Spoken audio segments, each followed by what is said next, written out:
They call it the roof of the world, the Karakoram, a land where silence is deeper than words, and every peak tells a story untold. But hidden beyond these mountains lies something even more extraordinary.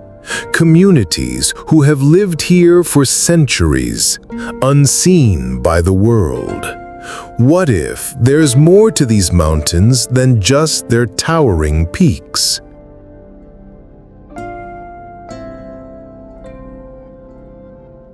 For generations, these mountains have been home to people whose traditions are as timeless as the peaks themselves.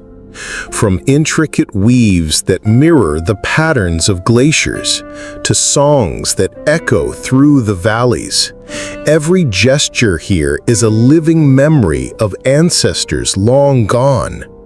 Their stories travel not by books, but through voices, through hands, through festivals where music and dance keep heritage alive.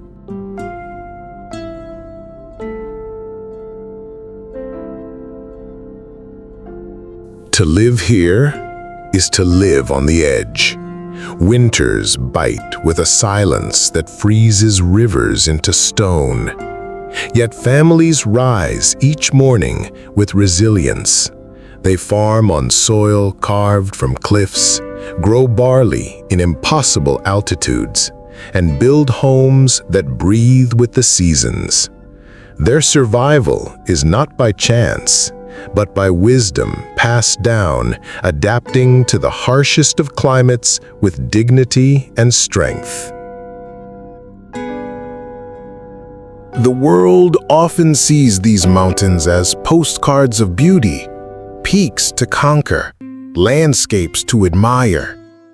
But behind the postcard lies a truth rarely told. Modern development creeps in, bringing both opportunity and threat. Glaciers melt faster, rivers grow unpredictable, traditions risk fading away. Yet the youth, with books in hand and heritage in heart, walk a bridge between worlds, hoping to preserve the past while stepping into the future.